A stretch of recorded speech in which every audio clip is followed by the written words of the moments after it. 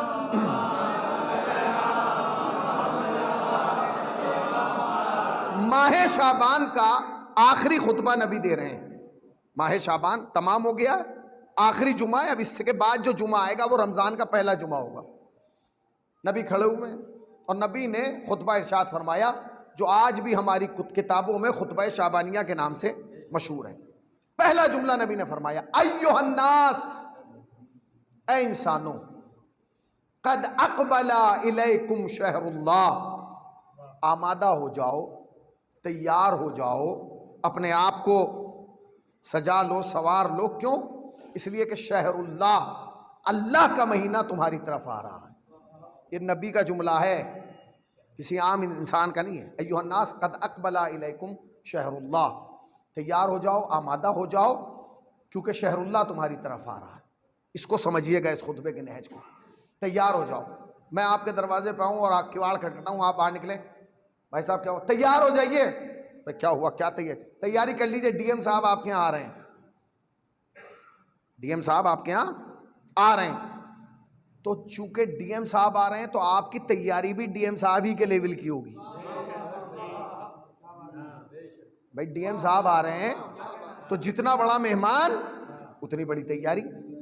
اب D M صاحب آ رہے ہیں تو تیاری بھی انہی کے لیول کی ہوگی۔ کیا ہوگا؟ سب سے پہلے بیڈ روم، ڈرائنگ روم، گھر کے سامان کی صفائی، گھر کے تمیز تہذیب سب کچھ کیا جائے گا، نہیں لباس بدلو، یہ کرو وہ کرو، کیونکہ ڈی ایم صاحب آ رہے ہیں۔ نبی کہہ رہے ہیں رمضان آ رہا ہے، تیاری کرو۔ اچھا ہمارے یہاں تیاری کیسے کی جاتی ہے؟ اگر عام مہمان بھی آتا ہے تو ہم ناشتے پہ اتنی چیزیں رکھتے ہیں جتنی کہ اس سے امید ہوتی ہے کہ لے کے آئے گا۔ بھئی اگر ایک مہمان ہمارے یہاں آ رہا ہے اور وہ سامان 500 روپے کا لائے گا تو ہم بس کوشش کریں گے کہ ہم بھی اسے 500 کا ہی کھلائیں۔ ہوتا ہے کہ نہیں؟ آپ آ رہے ہیں، مہمان بن کے آئے، آپ خرجے میں 2 کلو سیب لے آئے، 2 درجن کیلے لے آئے، چیکو لے آئے، فلاں۔ چونکہ مہمان کے مزاج میں ہوتا ہے کہ وہ میزبان کے یہاں خالی نہیں جاتا۔ نبی کہہ رہے ہیں کہ رمضان مہمان بن کے آ رہا ہے تو یا نبی اللہ ہماری تو عادت ہے کہ ہمیں تو خالی مہمان قبول نہیں ہے، تو خالی رمضان کیسے قبول ہوگا؟ تو نبی نے کہا تم تیاری کر لو، وہ خالی نہیں آ رہا ہے۔ اب سنیے، آپ تیاری کریں، وہ خالی نہیں آ رہا ہے۔ پھر کیا آ رہا ہے؟ وَشَهْرُ الْبَرْكَةِ وَشَهْرُ الرَّحْمَةِ وَشَهْرُ الْمَغْفِرَةِ۔ وہ خالی نہیں آ رہا ہے، رحمتیں لے کے آ رہا ہے، برکتیں لے کے آ رہا ہے، مغفرتیں لے کے آ رہا ہے۔ مطلب کیا ہے؟ رمضان خالی رمضان نہیں ہے، رحمتوں کا مہینہ ہے، برکتوں کا مہینہ ہے، مغفرت کا مہینہ ہے۔ اور اس کے بعد جو نبی نے ایک جملہ کہا وہ عجیب و غریب جملہ ہے۔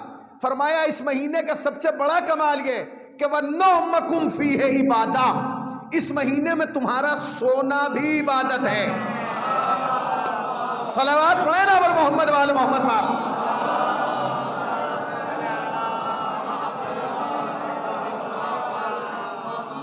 اس مہینے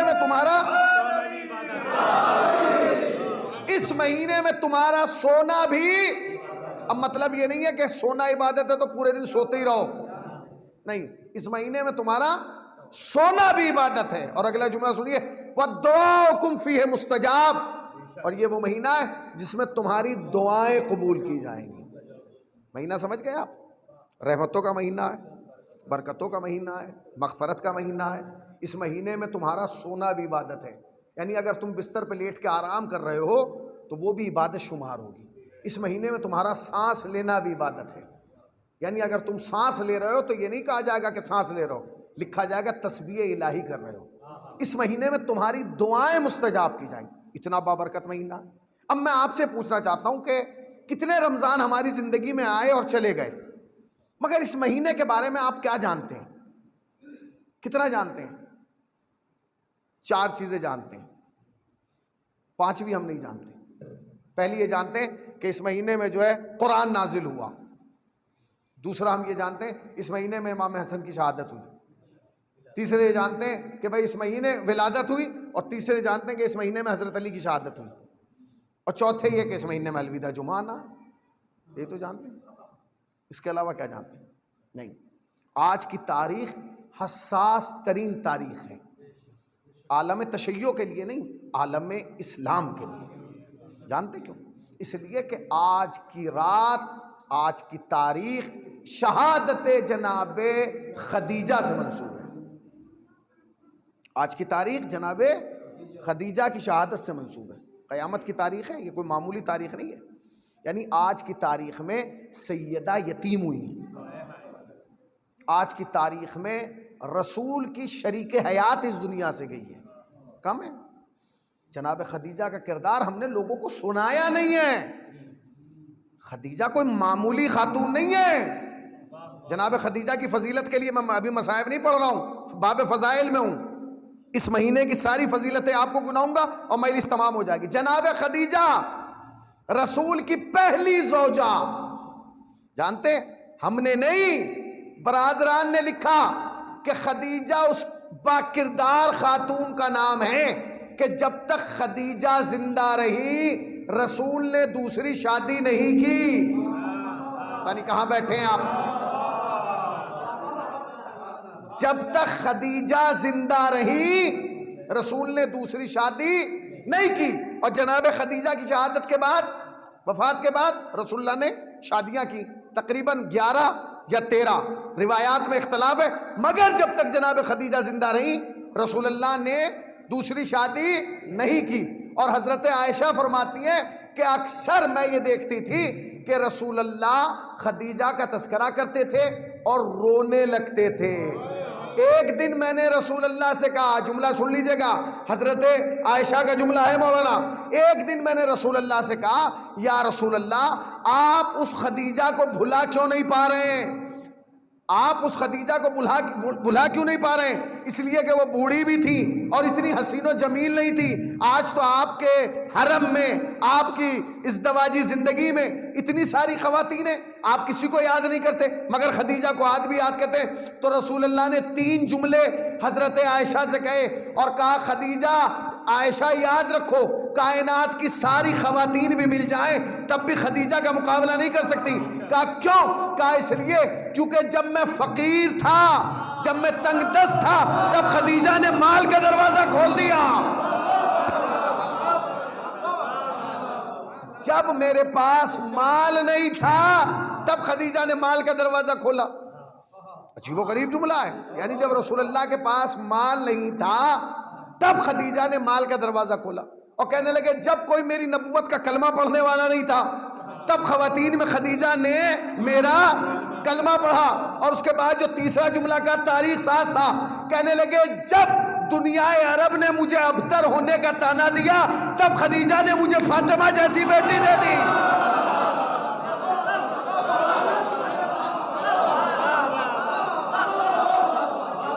فاطمہ جیسی بیٹی عطا کی۔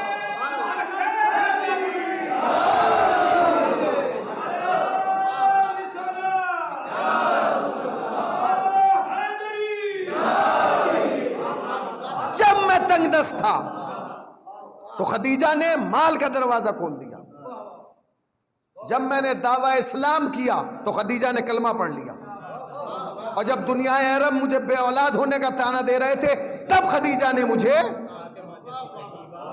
جانتے ہیں آپ عورت کے مزاج میں ایک بات ہوتی ہے، ہر عورت کے مزاج میں، چاہے وہ فقیر کے گھر کی ہو چاہے امیر کے گھر کی ہو، وہ جانتے کیا مزاج ہوتا ہے؟ وہ مزاج یہ ہوتا ہے کہ آپ ابھی، میں مثال کے طور پہ ابھی چند سالوں پہلے نوٹ بندی ہوئی، جب نوٹ بندی ہوئی تو سارے مرد پریشان تھے، کیا ہوا؟ میرے پاس 3 لاکھ روپے ہیں، بدلے کیسے جائیں گے؟ وہ کہہ رہا میرے پاس 10 لاکھ ہیں، بدلے کیسے جائیں گے؟ اچھا آپ اپنے 10 لاکھ کو بچائے گھوم رہے ہیں، اسی میں بیوی بھی آ گئی، آپ نے اپنے بدلوا لیے کہ ہاں بدلوا لیے بڑی مشکل سے، یہ میرے 30,000 بھی بدلے، بھئی یہ کہاں سے آ گئے؟ تیری تو کوئی جاب نہیں ہے کہ نہیں وہ جو آپ سودے کے لیے دیتے تھے سامان کے لیے اس میں سے میں نے بچا لیا۔ اس کا مطلب کیا ہے جانتے ہیں؟ عورت کے مزاج میں ہے کہ مال بچایا جائے۔ کہاں بیٹھے آپ؟ عورت کے مزاج میں ہے کہ مال، اب آخری آدمی تک توجہ فرمائیے گا، عورت کے مزاج میں ہے کہ مال بچایا جائے۔ فاطمہ کے ماں کے مزاج میں تھا مال لٹایا جائے۔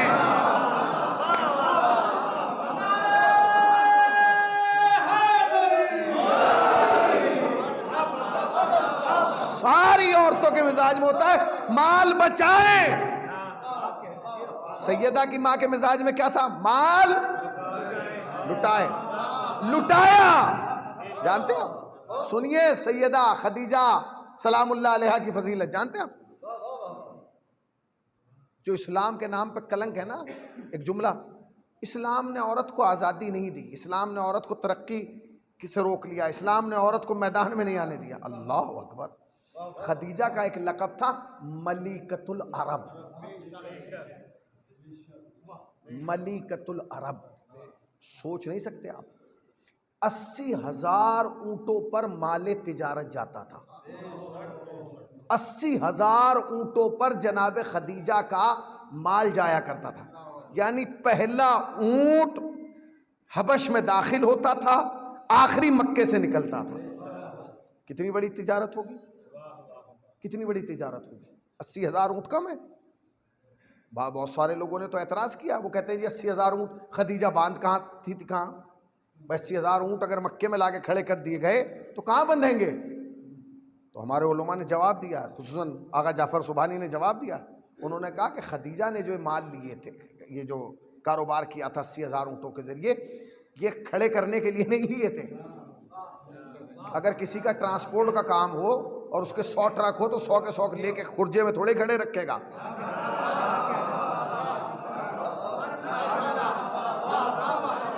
اگر کسی کا ٹریولز کا کام ہے اور اس کے 100 ٹرک چل رہے ہیں، اب ان کے تو 100 ٹرک ہیں اور کوئی صاحب آ جائیں ایک ہی دن، مجھے 100 کے 100 خرجے میں دکھائیے.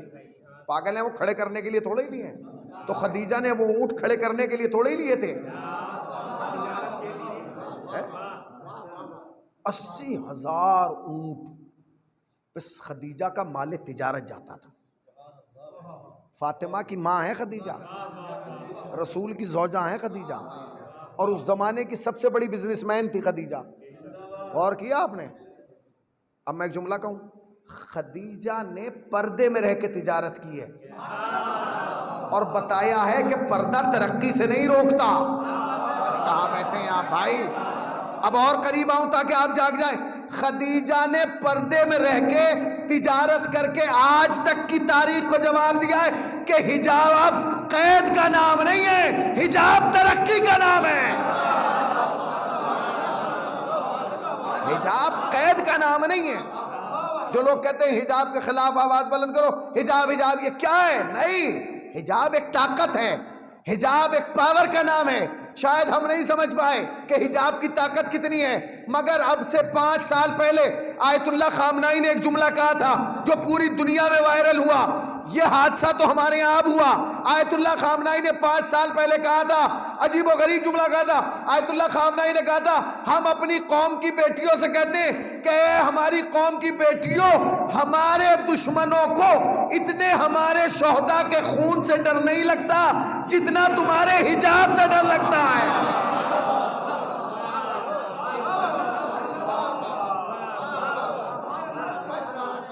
اب سنیے کیفیت. تو جناب خدیجہ اس زمانے کی بہت بڑی تاجرہ تھی. آپ کا ایک غلام ہے جس کا نام ہے میسرہ. میسرہ آیا اور جناب خدیجہ سے آنے کے بعد کہا کہ بی بی کا کیا کہ رات گوڈاؤن میں چوری ہو گئی، چور آئے تھے مال لے گئے، چور آئے تھے مال لے گئے. جناب خدیجہ نے کہا لے جانے دو، کیا فرق پڑتا ہے، ضرورت مند ہوگا. لے گیا، چلا گیا. میسرہ کو جواب ملا، ہاں ٹھیک ہے چلے جاؤ. چلا گیا. دوسرے دن پھر میسر آیا، بی بی رات پھر چوری ہوئی تھی، پھر رات پھر مال گیا. کوئی بات نہیں، کچھ ضرورت مند ہو گیا، پھر لے گیا، چلے گی. تیسرا دن پھر ہوا، پھر میسر آیا، بی بی رات پھر چوری ہوئی تھی.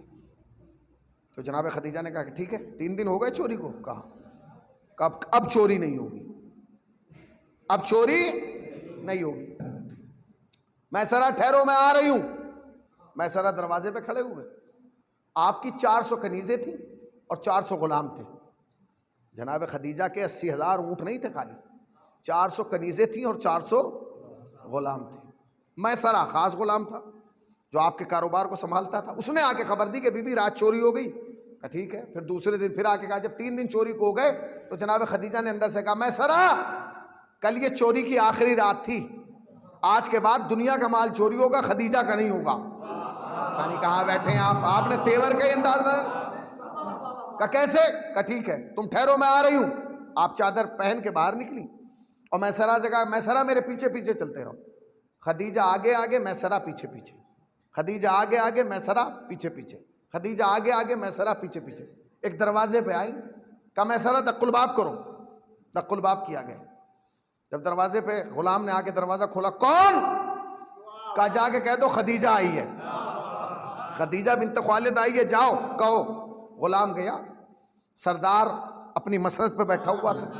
کہا حضور، کہا کیا ہوا؟ کہا خالد کی بیٹی خدیجہ آئی ہے۔ یہ سننے کے بعد سردار اپنی مسند سے اٹھے، کہا یہی بلا لوں؟ کہا تم مت جاؤ، میں خود جاؤں گا، کیونکہ میں جانتا ہوں کہ وہ خاتون کتنی برکت ہے، اس کا معیار کیا ہے۔ آپ دروازے پہ آئی اور آنے کے بعد کہا کہ بی بی کب آپ مجھے پہچانتے ہیں؟ کہا میں تو پہچانتا ہوں کہ آپ خالد کی بیٹی ہیں، خدیجہ نام ہے آپ کی۔ کہاں میں؟ جناب خدیجہ نے کیا جملہ کہا، کہنے لگی کہ حضور میں اس لیے آپ کے دروازے پہ آئی ہوں، میری تھوڑی بہت تجارت ہے۔ جملہ نہیں سنا آپ نے، غور ہی نہیں کیا۔ میری تھوڑی بہت تجارت ہے، میں چھوٹی بہت تجارت کرتی ہوں۔ اب جیسے ہی کہا نا، بھائی مالکن یہ جملہ کہہ رہی ہے کہ میری چھوٹی بہت تجارت ہے ذرا مراسی، تو ایک مرتبہ میسرہ نے خدیجہ کی طرف دیکھا، خدیجہ نے اشارے سے کہا خاموش۔ کہا ٹھیک ہے کوئی مشکل نہیں۔ کہا کیا ہوا؟ کہا کہ میری تجارت ہے، 3 دن سے مسلسل گوڈاؤن میں چوری ہو رہی ہے، میں چاہتی ہوں۔ تو بس اس آنے والے نے کہا بی بی اب مطمئن ہو کے چلی جائیے، آج کے بعد چوری نہیں ہوگی، اور کل شام کو سارا مال یہاں سے لے جائیے گا، کل شام میں سارا مال یہاں سے لے جائیے گا۔ اس نے کہا کہ ٹھیک ہے، چل دی۔ دروازہ بند ہو گیا، آقا اپنے مسند کی طرف چلے گئے، خدیجہ اپنے گھر کی طرف آنے لگی۔ جب خدیجہ اپنے گھر آ گئی تو میسرہ نے ہاتھ جوڑ کے جملہ کہا بی بی آپ نے وہاں جا کے یہ کیوں کہا کہ میری تھوڑی بہت تجارت ہے، چھوٹی موٹی سی؟ آپ کے تو 80,000 اونٹوں پہ مال جاتا ہے، آپ کہہ رہی چھوٹی موٹی، پوری دنیا عرب آپ کو پہچانتی ہے۔ تو کہنے لگی دنیا عرب پہچانتی ہے، مگر جس کے دروازے پہ میں گئی تھی اسے کائنات پہچانتی ہے۔ نہیں پہنچے آپ؟ مجھے دنیا عرب پہچانتی ہے، اسے پوری کائنات پہچانتی ہے۔ کہ کیوں؟ کہا تجھے نہیں پتا، بڑوں کے دروازے پہ بڑا بن کے نہیں جایا جاتا، بڑوں کے دروازے پہ چھوٹا بن کے جانا چاہیے۔ یہاں تک کو چھوٹا بن کے جانا تمہارا کام ہے، بڑا بنا کے بھیجنا ان کا کام ہے۔ ٹھیک ہے بی بی، ٹھیک ہے کوئی بات نہیں، آپ کی مرضی۔ کہ بیوی پر انہوں نے تو بڑے مطمئن ہو کے کہہ دیا آج کے بعد چوری نہیں ہوگی اور سارا مال کل لے جائیے گا، یہ کیسے ہوگا؟ یہ ممکن کیسے؟ نہ انہوں نے یہ پوچھا شک کس پہ ہے، چوری کس ٹائم ہوئی؟ کہا وہ بڑے لوگ ہیں، چھوٹی باتیں پوچھا نہیں کرتے۔ یعنی کہاں بیٹھے؟ وہ بڑے لوگ ہیں، چھوٹی باتیں پوچھا نہیں کرتے۔ اب اگر ابو طالب نے کہہ دیا کہ چوری نہیں ہوگی تو نہیں ہوگی۔ اس نے کہا کہ ٹھیک ہے۔ شام میں جناب ابو طالب نے اپنے غلام کو بلایا، کہا کیونکہ آپ رئیس بطھا تھے، آپ بطھا کے سردار تھے، آپ نے اپنے غلام کو کہا کہ سارے سرداروں کو بلا لاؤ۔ سارے سردار آ گئے، ابو طالب کی دعوت پہ کون نہیں تھا جو نہ آتا، سب آ گئے، بیٹھ گئے، ابو طالب کی طرف دیکھنے لگے۔ جناب ابو طالب تشریف لائے، بیٹھ گئے۔ اے سردار بطھا ہمیں کیوں بلایا ہے؟ اے کلید بردار حرم ہمیں کیوں بلایا ہے؟ اے حاجیوں کو پانی پلانے والے ہمیں کیوں بلایا ہے؟ جناب ابو طالب نے کہا میں تمہاری طرف سے فکر مند ہوں، کیونکہ تمہارا کوئی کاروبار تو ہے نہیں، تمہارا ذاتی کاروبار کوئی نہیں ہے، تمہاری یہ سورس آف انکم خالی ایک حج ہے۔ حج پہ جب لوگ آتے ہیں تو تمہاری کمائی ہو جاتی ہے، حج ختم ہو جاتا ہے تو وہی کمائی تم پورے سال کھاتے ہو۔ اگر وہ 6 مہینے میں ختم ہو گئی تو تم اپنا سامان اٹھاتے ہو اور جنگلوں میں نکل جاتے ہو، لوگوں کو لوٹتے ہو۔ تو کہا پھر کیا کریں؟ کہا میں سوچ رہا ہوں کہ کچھ کاروبار کر لیا جائے۔ لوگوں نے ابو طالب کی طرف دیکھا، ایک صاحب کھڑے ہوئے کہہ لیں گے دل میں ارمان تو بہت ہے کہ کاروبار کیا جائے، مال نہیں ہے، بغیر مال کے کاروبار کیسے ہوگا؟ وہ مجھ پہ چھوڑ دو۔ کہا حضور کیسے؟ کہا میں تم سب کا مال ملاؤں گا۔ کہا حضور سب کا مال ملا کے بھی اتنا تھوڑی ہوگا کہ تجارت شروع کی جائے۔ کہ نہیں، اس تجارت کے چھوٹے سے مال کو کسی بڑے سے منسوب کر دوں گا۔ کہا کس سے؟ کہا خدیجہ سے، خدیجہ سے۔ اب یہ سمجھیے کہ ایک آدمی خرجے کے چوراہے پہ کیلے کا ٹھیلا لگاتا ہے، آپ اس سے کل کہہ دیں کہ تیرا کاروبار کل کے بعد جو ہے امبانی یا اڈانی کے ساتھ شروع ہوگا، اسے یقین آئے گا؟ کھڑا ہوگا، انہوں نے کہا جی ایسا کیسے ہو سکتا ہے؟ لوگ ایک دوسرے کو نہیں ماننے لیں گے، کہیں گے تو مال ہی سارا خدیجہ کا ہے۔ تو کہا پھر، کہا تم پریشان نہ ہو۔ تو ایک صاحب نے کھڑے ہو کے کہا کہ حضور ہم خدیجہ کو نہیں جانتے، ہم تو آپ کو جانتے ہیں، آپ کو مال دیں گے، آپ سے مال لیں گے۔ تو جناب ابو طالب نے کہا یہ میں وعدہ کرتا ہوں جتنا دو گے ڈبل کر کے واپس کر دوں گا، جتنا کہو دو گے۔ کہا پھر، کہا بس ایسا کرو شام تک سارا مال یہاں پہنچا دو۔ بس جس نے جتنی بوریاں اٹھائی تھی خدیجہ کے یہاں سے، پتہ نہیں کہاں بیٹھے، جتنی بوریاں خدیجہ کے یہاں سے اٹھائی تھی وہ ساری لا کے ابو طالب کے صحن میں رکھ دی۔ جو بکری اٹھائی گئی تھی بکری پہنچا دی گئی، جو اونٹنی ہٹائی گئی تھی وہ اونٹنی پہنچا دی گئی، سارا مال واپس ابو طالب کے صحن میں آ گیا۔ رکھ کے چلے گئے۔ جناب ابو طالب نے کہا آپ چلے جاؤ اور انتظار کرنا، جب قافلہ جائے گا خدیجہ کا تو میں تمہیں ساتھ بھیجوں گا۔ کہا ٹھیک ہے حضور۔ چلے گئے۔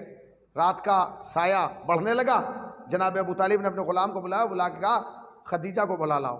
غلام گیا، کبھی بھی آپ کو بلایا ہے؟ جناب خدیجہ آئیں، اب جو صحن میں دیکھا تو میں سرا سے پوچھا کہ یہی مال چوری ہوا تھا؟ کیا یہی مال چوری ہوا تھا؟ کہا یہی ہوا تھا۔ کہا سارا واپس آ گیا؟ کہا آ گیا۔ کہا لے جاؤ مال۔ مگر بی بی لے تو جا رہی ہیں، مگر میں انہیں زبان دے چکا ہوں جتنا لے جا رہی ہیں ڈبل واپس پہنچا دیجیے گا۔ کہا ٹھیک ہے۔ چلنے لگے تو میں سرا نے ایک جملہ کہا کہ حضور آپ نے 2 وعدے کیے تھے، ابھی ایک پورا ہوا دوسرا نہیں۔ کہا کیا؟ کہ پہلا وعدہ یہ کیا تھا کہ مال واپس آ جائے گا، دوسرا کہا تھا اب چوری نہیں ہوگی، اب ڈاکہ نہیں پڑے گا، تو دوسرا تو وعدہ رہ گیا۔ جناب ابو طالب نے کہا جب قافلہ جائے تو بتانا۔ ان کا مزاج کیا تھا؟ یہ جنگلوں میں پڑ جاتے تھے، جب قافلہ گزرتا تھا تاجروں کا تو انہیں لوٹ لیتے تھے۔ کہا ٹھیک ہے۔ تاریخ کہتی ہے کہ جب معینہ وقت آیا اور جناب ابو طالب کو پتا چلا کہ خدیجہ کا قافلہ جا رہا ہے، جناب ابو طالب نے سارے لٹیروں کو بلایا اور بلا کے کہا بھائی کل تیار ہو جاؤ، اپنا سامان تیار کر لو۔ کہا کیوں؟ کل تمہارا مال جا رہا ہے نا بکنے کے لیے، حبش جا رہا ہے۔ کہا پھر؟ کہا تو کیا کرنا ہے؟ کہا تمہیں بھی ساتھ جانا ہے۔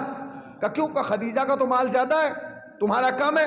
خدیجہ کے نوکر اپنے مال کی حفاظت کریں گے یا تمہارے؟ کہا پھر؟ کہا اپنے مال کی خود حفاظت کرنا۔ آپ نے غور ہی نہیں کیا، آپ نے ابو طالب کے مزاج کو سمجھا ہی نہیں۔ جو ایک رات میں چوروں کو ذمہ دار بنا دے اسے ابو طالب کہا جاتا ہے۔ جو ایک رات میں چوروں کو، تاریخ کہتی ہے صبح ہو گئی، سارے چور سج دھج کے تیار ہو کے باہر آ گئے، مال جا رہا ہے۔ کمال ہے خدیجہ کی 1000 بکریاں، ان کی 2 بکریاں، اپنی بکری کی حفاظت۔ مگر میسرہ کے دماغ میں ایک سوال ہے، ڈاکہ ڈلے گا کہ نہیں، چوری ہوگی کہ نہیں؟ ابو طالب نے کہا اب اطمینان سے جاؤ اور سکون سے سونا۔ کہ حضور اگر میں سو گیا تو حفاظت کون کرے گا؟ ابو طالب نے کہا کہ سارے بھیج تو رہا ہوں، یہ سارے بھیج رہا ہوں۔ تاریخ کہتی ہے قافلہ چلا، سارے چور ذمہ دار بن گئے، جہاں جہاں ڈاکو آ کے لوٹتے تھے اس جگہ میسرہ نے کہا ہوشیار، یہی وہ جگہ ہے جہاں ڈاکہ ڈلتا تھا۔ سب نے آ کے کہا اطمینان سے سو، اب کوئی ڈاکہ ڈالنے نہیں آئے گا۔ کہا کیوں؟ کہا اس لیے کہ اب دودھ کی حفاظت کے لیے بلی کو ذمہ دار بنا دیا گیا ہے۔ صلوات پڑھیں اور محمد والے محمد والے۔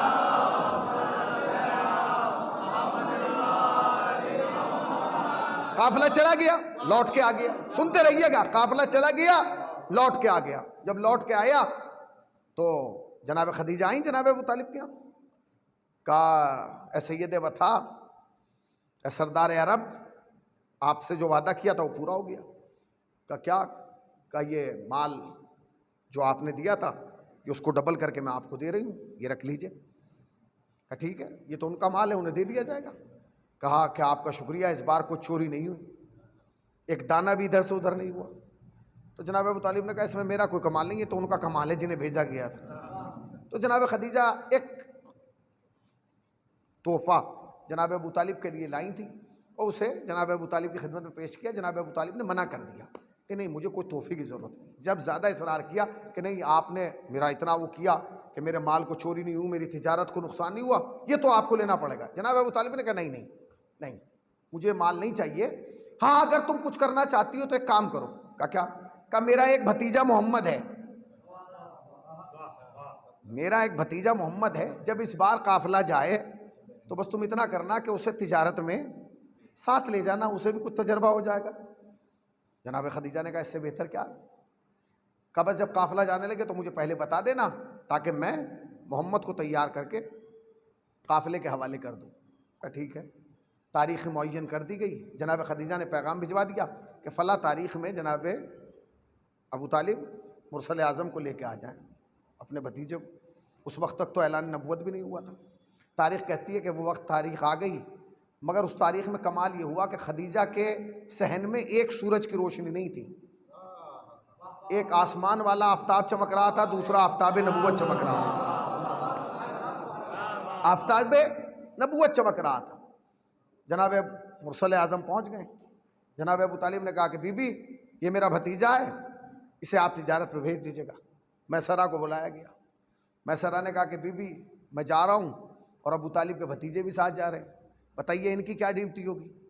تو انہوں نے کہا کہ تمہاری جتنی ڈیوٹیاں تھیں وہ سب ختم ہو گئیں، اب تمہاری صرف ایک ہی ڈیوٹی ہے۔ کہ کیا؟ کہ صرف محمد پہ نگاہ رکھنا ہے، یہ دیکھنا کہ چلتا کیسے ہے، یہ بولتا کیسے ہے، یہ اٹھتا کیسے ہے، یہ بیٹھتا کیسے ہے، اس کی نشست کیسے ہے، اس کی برخاست کیسے ہے۔ اور سنو اس بار قافلے کے ذمہ دار تم نہیں ہو، محمد ہے۔ کہ ٹھیک ہے۔ پورے قافلے کی ذمہ داری مرسل اعظم کو دے دی گئی۔ سنتے رہیے گا، یہ تاریخ ہے۔ قافلہ چلا، قافلے کو نکلتے نکلتے 3 دن ہو گئے، تاخیر ہو گئی 3 دن۔ اوروں کے قافلے پہنچ گئے، لوگ ہنسنے لگے، لو ابو طالب کا بھتیجا قافلہ لا رہا تھا، ہمارا قافلہ پہلے پہنچ گیا، ان کا بعد میں آئے گا، انہیں نقصان ہوگا، ان کا مال بکے گا نہیں، اس لیے کہ جسے خریدنا ہوگا 3 دن میں خرید کے چلا جائے گا۔ تاریخ کہتی ہے کہ جناب مرسل اعظم کا قافلہ سب سے آخر میں پہنچا۔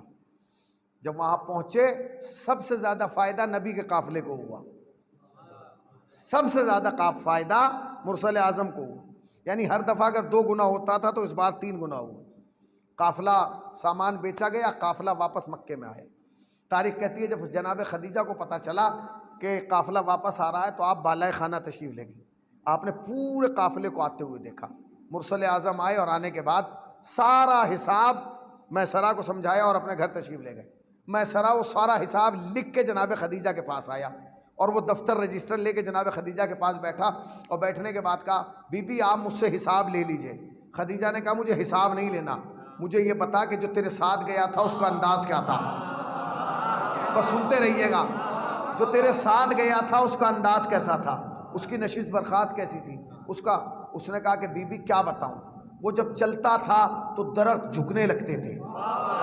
بی بی کمال یہ تھا کہ محمد کا قد تو میانہ ہے، درمیانہ ہے، مگر یہ جب مجمع میں کھڑا ہوتا تھا تو سب سے بلند نظر آتا تھا۔ بی بی اس کا کمال یہ ہے کہ یہ اگر اندھے کنویں میں دیکھ لیتا تھا تو پانی آ جاتا تھا، اور اگر یہ کڑوے پانی کو چھوم لیتا تھا تو وہ شیریں ہو جاتا تھا۔ اور بی بی کمال یہ کہ اگر یہ سنگریزے اٹھا لیتا تھا تو وہ اس سے گفتگو کرنے لگتے تھے۔ جناب خدیجہ کو جب سارے فضائل سنائے گئے، جناب خدیجہ نے کہا مجھے بتا کیا تو نے اس کی ذات میں کوئی عیب دیکھا؟ اور جملہ سن لیجیے گا، کیا تو نے اس کی ذات میں کوئی عیب دیکھا؟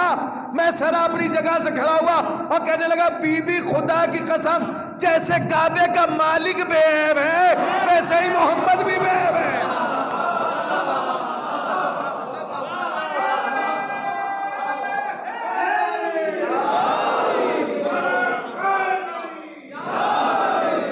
جیسے کعبے کا رب بے عیب ہے ویسے ہی محمد بھی بے عیب ہے۔ قافلہ چلا گیا، بات ختم ہو گئی۔ ایک دن میسرہ آیا، جناب خدیجہ نے میسرہ کو بلایا، قریب بلا کے کہا میسرہ کہا کہ یہ حبش کا فائدہ تیرا، یہ جو حبش سے افریقہ سے فائدہ ہوا ہے تجارت میں یہ تیرا، یہ مصر والا بھی فائدہ تو رکھ لے، ٹھیک ہے، یہ وسط والا بھی تو ہی رکھ لے۔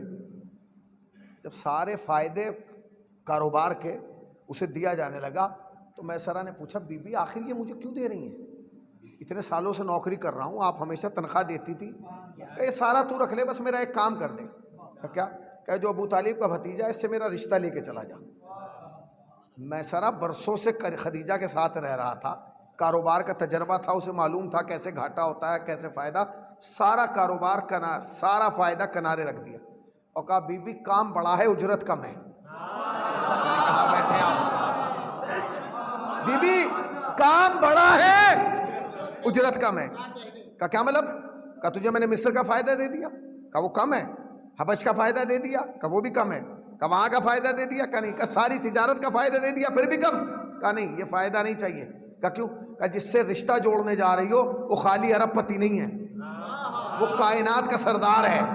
بی بی میں بھی جانتا ہوں کہ آپ نے کبھی کوئی گھاٹے کا سودا نہیں کیا، تو میں بھی گھاٹے کا سودا نہیں کروں گا.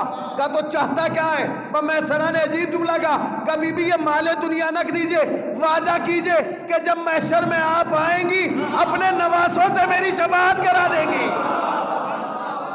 ایک صلوات پڑھیں بر محمد وآل محمد پر.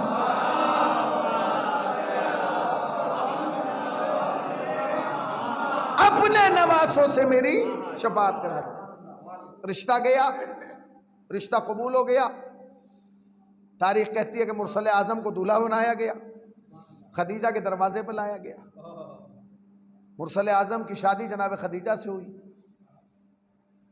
شادی ہو گئی، میں نے پڑھ دیا، آپ نے سن لیا. بیچ کا ایک حصہ رہ گیا. شادی اس وقت تک مکمل نہیں ہوتی جب تک نکاح نہ ہو جائے. ہوتی ہے کہ نہیں؟ آپ شادی کا انتظام کر لیں، بارات لے جائیں، بارات گھر بک ہو، بسیں اچھی ہوں، ویڈیو والا ہو، پٹاخے والا ہو، سب کچھ، اور وہاں جا کے پتہ چلے مولوی نہیں آیا. بھائی مولانا کہاں ہے؟ بھائی مولانا تو بھی نہیں آئے.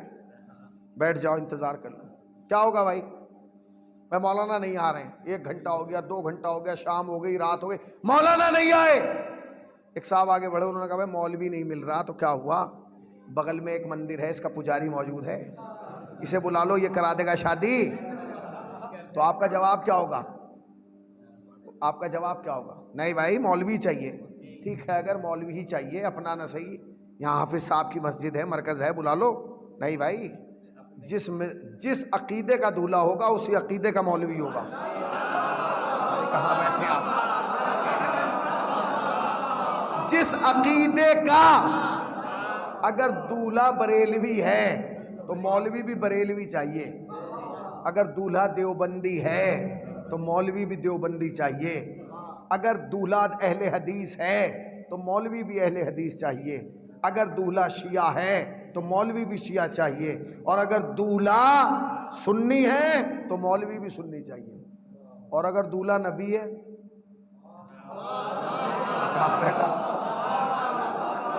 جس عقیدے کا دولہا ہوگا، جس عقیدے کا دولہا ہوگا اسی عقیدے کا مولوی ہونا چاہیے. اب مجھے نہیں پتا کہ نبی کا عقیدہ کیا تھا، مجھے تو مسلمانوں نے ابو طالب کا عقیدہ بتایا ہے. لوگ کہتے ہیں جی ابو طالب نے کلمہ نہیں پڑھا تھا. سنو، ابو طالب کلمہ پڑھنے نہیں آئے تھے، مصطفیٰ کا نکاح پڑھنے آئے تھے.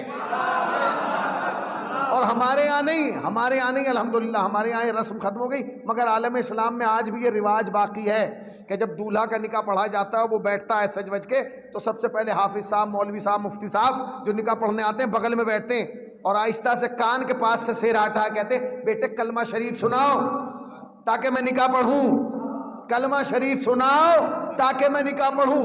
جب تک دولہا کلمہ شریف نہیں سناتا، نکاح خان نکاح نہیں پڑھتا. تو اگر تمہارا عقیدہ یہ ہے تو پھر ہمارا بھی نظریہ یہ ہے کہ ابو طالب بھی آئے ہوں گے، محمد کے کنارے بیٹھے ہوں گے، اور آہستہ سے کہا ہوگا بیٹا پہلے کلمہ سنا. تو بھیا ابو طالب کلمہ پڑھنے نہیں آئے تھے، کلمہ سننے آئے تھے. صلوات پڑھنے پر محمد وآل محمد وآل.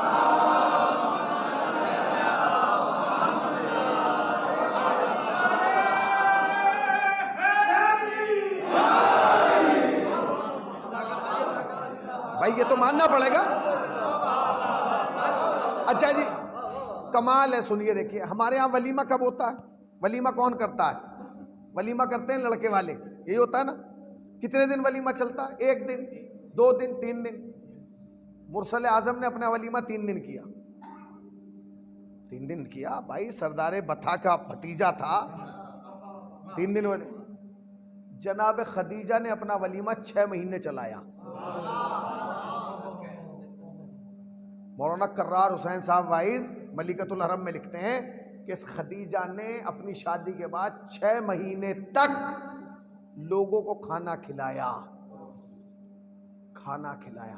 اور انہوں نے ایک جملہ لکھا کہ کسی خاتون نے جا کے جب خدیجہ سے پوچھا کہ اتنا کھانا کھلا رہی ہو، 6 مہینے ہو گئے ہیں، سونے کے برتن میں کھلا رہی ہو، چاندی کے برتنوں میں کھلا رہی ہو، اور اعلان یہ ہے کہ خالی برتن دے کے نہ جانا کھا کے، برتن ساتھ لے جانا، برتن ساتھ لے جانا. تو وہ قرار حسین وائز نے کتاب میں اپنے جملہ لکھا تو خدیجہ نے مسکرا کے کہا کہ ولیمہ تو وہ کرتے ہیں جنہیں پتی ملتا ہے، مجھے پتی نہیں ملا، عرب پتی مل گیا ہے. صلوات پڑھیں بر محمد وآل محمد پر. شادی ہو گئی. اب جلدی جلدی سن لیجئے کیونکہ دامن وقت میں گنجائیں. شادی ہو گئی، شادی ہو گئی جناب خدیجہ کی. ابھی تک مرسل اعظم نے، ابھی تک مرسل، بس ٹھیک ہے ایسے ہی ٹھیک ہے، ابھی تک مرسل اعظم نے اعلان نبوت نہیں کیا. ابھی تک جناب پیغمبر اسلام نے نبوت کا اعلان نہیں کیا کہ میں نبی ہوں. شادی ہو گئی.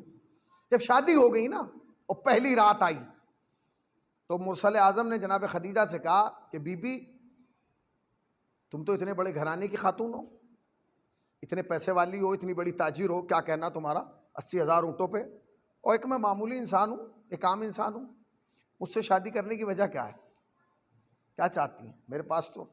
میرے پاس کوئی ایسا تحفہ ہی نہیں ہے جو میں آپ کو منہ دکھائی کے طور پہ دے دوں. جملہ سنیے گا جناب خدیجہ کا. کہا کہ اے محمد میں کچھ نہیں چاہتی، میں منہ دکھائی میں بس اتنا چاہتی ہوں کہ وہ جو آپ کے دوش پہ مہر نبوت ہے، یعنی کہاں بیٹھے آپ کے دوش پہ جو مہر نبوت ہے اس کی زیارت کرا دیں. آپ نے غور ہی نہیں کیا. میں تاریخ کے چکر میں میلز بھول گیا. پھر سن لیجئے، اعلان رسالت نہیں ہوا، اعلان نبوت نہیں ہوا، ابھی رسول کا کلمہ نہیں پڑھا گیا، ابھی رسول نے توحید کا پرچم بلند نہیں کیا، ابھی رسول خاموش والی زندگی گزار رہے ہیں. مگر کمال یہ ہے کہ خدیجہ نے خواہش کی کہ مجھے آپ اپنے دوست پہ جو مہر نبوت ہے اس کی زیارت کرا دیں. جملہ کہوں، دنیا کی تمام خواتین میں، اور قریب آگے جملہ کہوں، نبی کی تمام ازواج میں اور خدیجہ میں فرق یہ ہے کہ خدیجہ نے بغیر اعلان نبوت کے مہر نبوت کی زیارت کی ہے اور اوروں نے کلمہ پڑھ کے نبی کی زیارت کی ہے. خدیجہ جانتی تھی کہ یہ نبی ہے، یہ رسول ہے. اور تاریخ، اچھا ایک ہمارے یہاں نعرہ لگایا جاتا ہے جب حکومت آتی ہے، اس کو بند کر دیں بھائی، اس کو بند کریں بس، ٹھیک ہے ایسے، ٹھیک ہے ایسے سنیے گا جلدی جلدی. ہمارے یہاں ایک نعرہ لگایا جاتا ہے جب حکومت آتی ہے، کسی کے الیکشن کا زمانہ آتا ہے تو ہر آنے والی پارٹی کہتی ہے ہم آ گئے تو قرض معاف کر دیں گے. یہ جملہ ہے، ہم آ گئے تو قرض معاف کر دیں گے. خدا کی قسم، ممبر کی قسم، یہ جملہ پہلی مرتبہ اگر کائنات میں کسی نے کہا تو خدیجہ نے کہا، ہم آ گئے تو قرض معاف کر دیں گے. ہم آ گئے تو قرض معاف کر دیں گے. جب نبی نے مکے کی زمین پر اعلان نبوت کیا نا تو جتنے عرب کے سردار تھے سب نبی کے خلاف ہو گئے. اور لوگوں نے کیا کام شروع کیا؟ لوگوں نے شروع یہ کیا کہ لوگ نبی کے دروازے پہ آتے تھے اور چلا چلا کے نبی کو برا بھلا کہتے تھے. نبی خاموش ہو جاتے، نبی گھر میں بیٹھ گئے. جب جناب خدیجہ نے کہا میرے سرتاج آپ باہر کیوں نہیں جا رہے ہیں؟ تو کہا نہیں، کچھ لوگ کھڑے ہیں شر پسند، وہ مجھے برا بھلا کہہ رہے ہیں. تو جناب خدیجہ آہستہ سے آئیں اور پردہ ہٹا کے دیکھا. شکل دیکھنے کے بعد کہا او فلاں، وہ آواز پہچان گیا، فلاں اس دروازے پہ کیسے آ گیا؟ تو اس نے کہا کہ تمہارے شوہر نے نئے دین کا اعلان کیا ہے.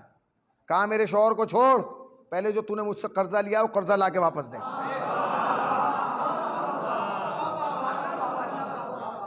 اب قرضہ واپس کیسے کیا جائے گا؟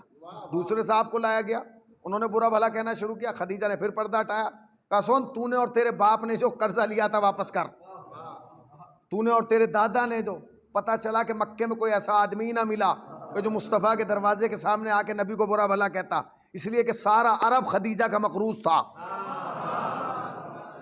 جناب خدیجہ نے قرض کا تقاضا کرنا شروع کیا، میرا پیسہ مجھے واپس دو، میرا پیسہ مجھے واپس دو. لوگ کنگال تھے، پیسہ نہیں دے پائے. تو جناب خدیجہ نے وہی نعرہ لگایا جو آج کی پارٹی لگاتی ہے، ہم آ گئے تو قرض معاف کر دیں گے. کہ کیسے کا سب صحن مکہ میں آ جاؤ، سب صحن کعبہ میں آ جاؤ۔ سارے عرب کے سردار صحن کعبہ میں آ گئے۔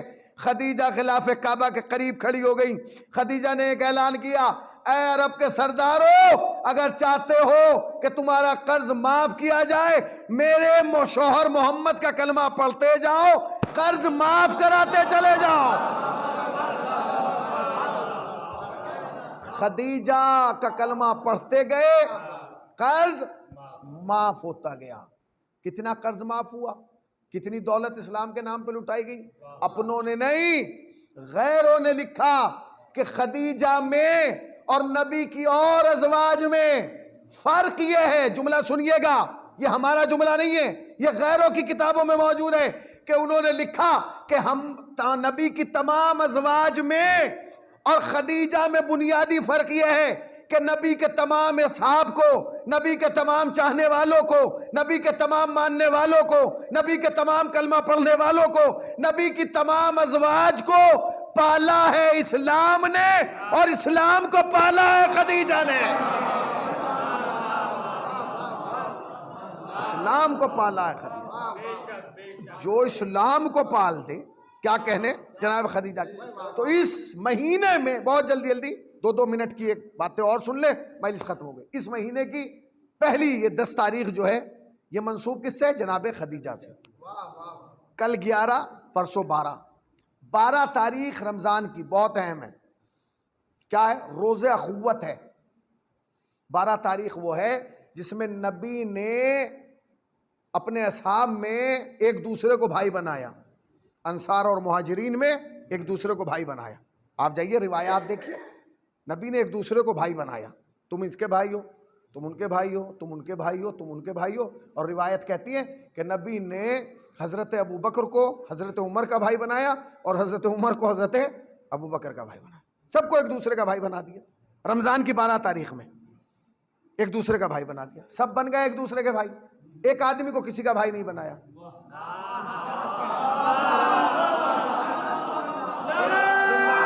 ایک آدمی کو کسی کا بھائی۔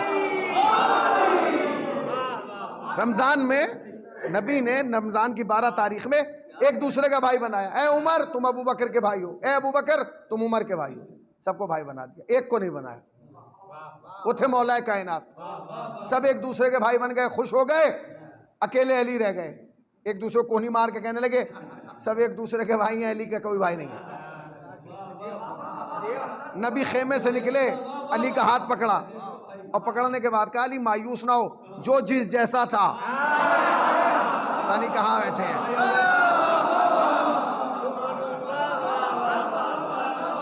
جو جس جیسا تھا میں نے اس کو اس کا بھائی بنا دیا، تجھ جیسا کوئی نہیں ہے، تجھے کس کا بھائی بناؤں؟ تو مجھ جیسا ہے، میں تجھ جیسا ہوں۔ صلوات پڑھیں پر محمد و آل محمد۔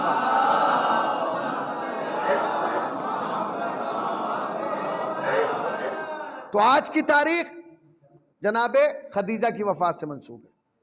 پرسوں کی تاریخ یعنی 12 تاریخ روزہ اخوت ہے، ایک دوسرے کا بھائی بنایا گیا۔ 15 رمضان امام حسن کی ولادت ہے، بہت مبارک تاریخ ہے۔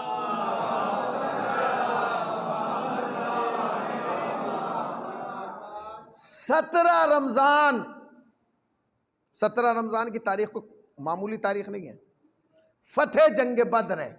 جنگ بدر کی فتح جو ہے وہ 17 رمضان کو ہی ہے۔ 19 رمضان شب ضربت ہے۔ 20 رمضان فتح مکہ ہے۔ فتح مکہ بھی کوئی معمولی تاریخ نہیں ہے، یعنی نبی ہجرت کے بعد جب واپس گئے ہیں مکے میں، وہ رمضان کی 20 تاریخ تھی جب فتح مکہ ہوا ہے، اور آپ نے جانے کے بعد پورے مکے کو فتح کر لیا، گھیر لیا، لوگ اپنے گھروں میں گھس گئے، دروازے بند کر لیے کہ محمد نے کعبے کو گھیر لیا، چاروں طرف سے کعبے کو گھیر لیا گیا۔ نبی کھڑے ہوئے تھے، نبی نے آواز دی بلال، کہا ہم نے مکے کو فتح کر لیا، اب فتح کا اعلان بھی ہو جائے۔ کہا یا نبی اللہ اعلان کیسے ہوگا؟ کہا یہ سب کافر ہیں، جا کے خانہ کعبہ کی چھت سے آواز دے دو، آذان دے دو، تاکہ لوگوں کو پتہ چل جائے کہ اللہ کے دین کا پرچم یہاں لہرایا جا رہا ہے۔ چلے گئے بلال، حکم کے محتاج تھے. بلال چلے گئے کعبے کی چھت پہ. کون سی تاریخ میں؟ 20 تاریخ میں, رمضان کی 20 تاریخ میں بلال کعبے کی چھت پہ ہیں. نبی کہہ رہے ہیں آزان دو. بلال چپ کھڑے ہیں. بلال آزان دو. بلال آزان دو. بلال پریشان ہو گئے. کہنے لگے یا نبی اللہ آپ کہہ رہے ہیں آزان دو آزان دو آزان دو, میں مشکل میں پھنسا ہوں. کہا بلال مشکل کیا ہے؟ کہا یا نبی اللہ جب میں مدینے میں تھا آپ کہتے تھے آزان دو, میں خانہ کعبہ کی طرف منہ کر کے کہتا تھا اللہ اکبر. کہ پھر کہا آج میں ہوں کعبے کے اوپر, کعبہ ہے میرے قدموں کے نیچے, اب آپ مجھ سے کہہ رہے ہیں آزان دو تو میں کدھر منہ کر کے آزان دوں؟ بھئی یہ کہنا تھا سامنے سے علی نظر آئے. نبی نے کہا بلال علی کو دیکھتا جا, آزان دیتا چلا جا.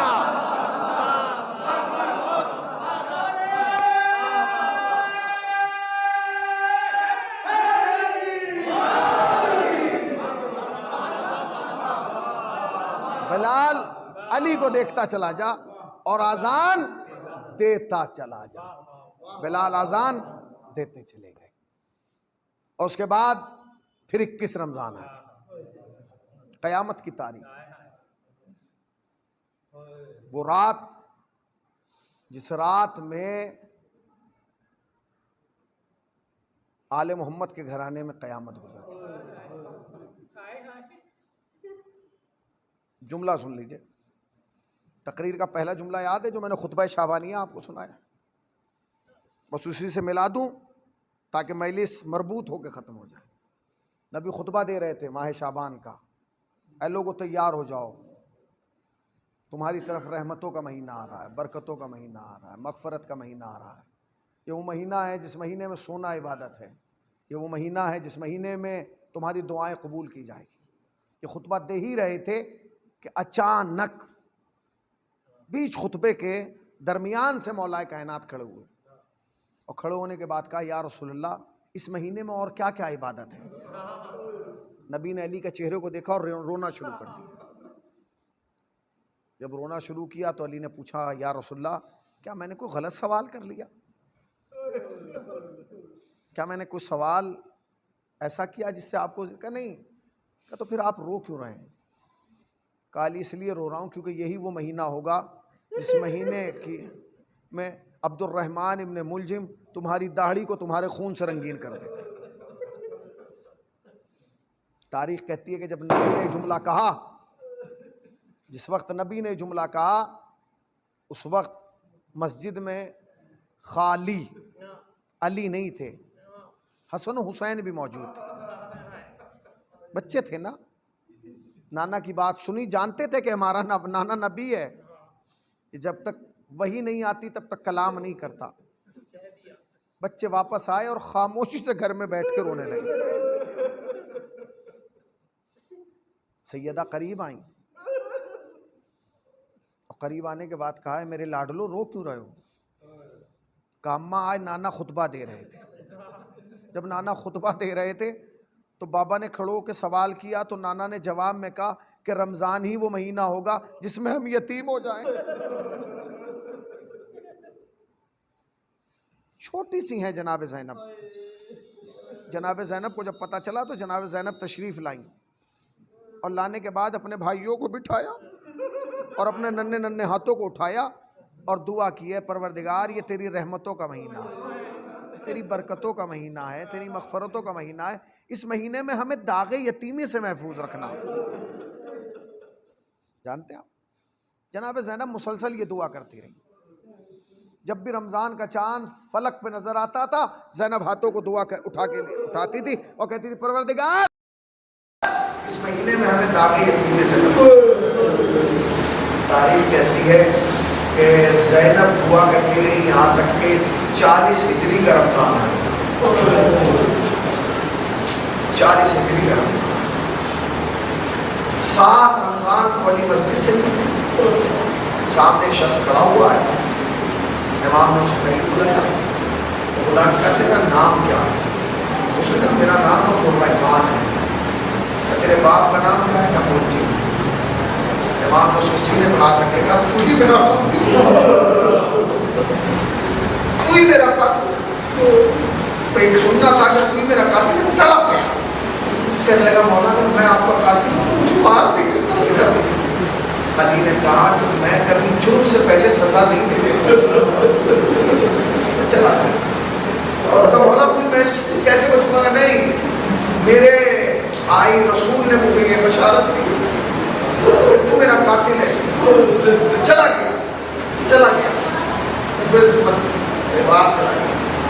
تاریخ کہتی ہے کہ اس سال تاریخ سے علی نے وصیتیں کرنا شروع کر، کبھی علی کو حسن کو وصیت کر رہے ہیں، حسین کو وصیت۔ تاریخ کہتی ہے یہاں تک کہ وہ رات آ گئی جسے 19 رمضان میں، شب 19 رمضان، علی اپنی بہن بیٹی ام کلثوم کے یہاں گیا، سحر کا وقت آیا، علی سحر کے لیے اٹھے، بیٹی نے دسترخوان لگا دیا، جب دسترخوان لگایا تو آپ نے دسترخوان کو دیکھا، اٹھے، سحر کی اور اس کے بعد مسجد کی طرف جانے لگے۔ روایات کے جملے یہ گھر میں پلی ہوئی مرغابیوں نے دعوت مولا آج نہ جائے، ایک باپ کے سارے ثواب کی وجہ سے تھوڑا سخت ہوتا ہے جب باپ اس دنیا سے جاتا ہے نا۔ مدنی صاحب نے کلام پڑھا، اس کا ایک شعر ایسا لگ رہا تھا جیسے بالکل حقیقت ہو، کیفیت طاری ہو جاتی ہے۔ چلے گئے مگر ایک وصیت تھی، حسن ان مرغابیوں کو اس وقت تک رکھنا جب تک ان کے کھانے پانے کا انتظام۔ سوچا تو علی کو جانوروں کا بھی کتنا خیال۔ مسجد میں پہنچے، تاریخ کہتی ہے مصلی میں پہنچے، علی سجدے میں تھے، عبد الرحمن ابن ملجم آگے بڑھا اور آ کے سر پہ ایک ضربت ماری، ایسی ضربت کہ پورے فضا میں ایک آواز بھول گئی، کیا ہوئی؟